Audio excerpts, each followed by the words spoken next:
So what can you say of a man? A good-looking man. A man who came from humble beginnings. A man who possesses grit and willpower to push on where others might fail. A man that no one can say anything bad about. But that's enough about the best man. Let's talk about Sean.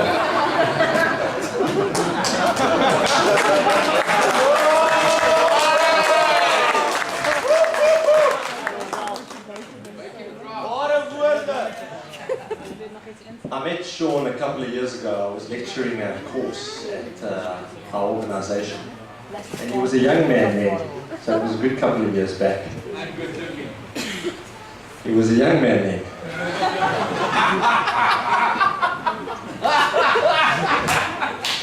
And you could see that Sean had no corporate exposure. But there was something about Sean. You could see that he had a huge amount of drive. And you could see that he was committed to succeed. Snow-washed jeans.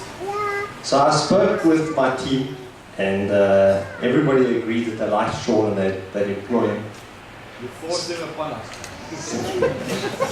I told my team that Sean was joining us. And Sean was living in Woodbank at the time. So he would commute to work every single day, or he would stay with family in Johannesburg. And after a couple of months of this, Sean decided, and I think very wisely, that he should move closer to work. So a bunch of us went to his house. I rented a huge trailer, and we went and collected all of his worldly belongings, which in those days fitted into a trailer, Sean. And once we were finished, I was standing outside in the street with Mrs. Evans. Sean went inside to get the last of his personal effects. I think maybe some dirty magazines and some Vaseline.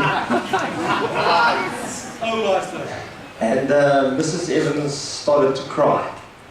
And she said to me, "Carl, do you think my son will be able to make something of himself?" And Mrs. Evans, if you remember, I said to you, "I'll personally see to it that he does." Yes.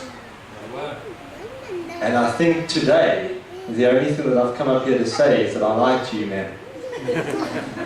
I've done nothing to ensure that Sean succeeds.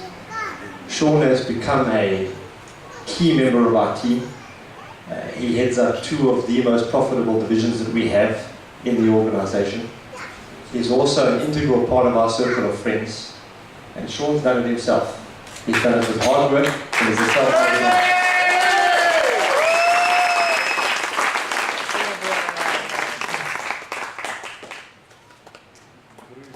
Now this is something I don't usually do. Don't give him money. I never do that. I don't usually do it, but I figure if you can't embarrass yourself for friends, then what kind of a friend are you? It's a bit different. It's a bit different that the poll's going to come up now. We call out our call to sing us a song. So there's a particular song that Sean enjoys.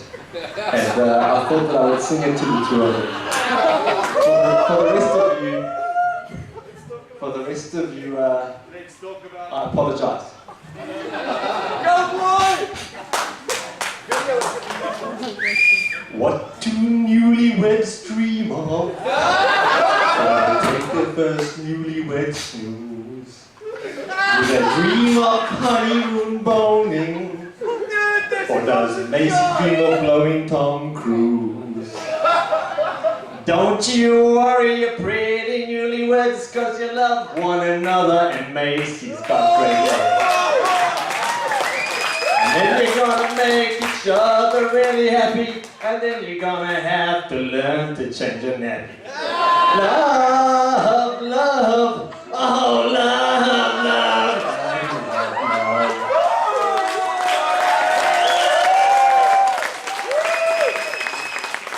Baby Sean had sex with crystal meth strippers. Well, then you're shit out of luck.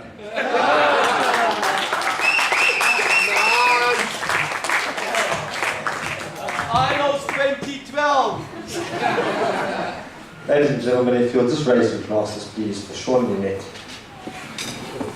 You deserve everything that the world has to offer.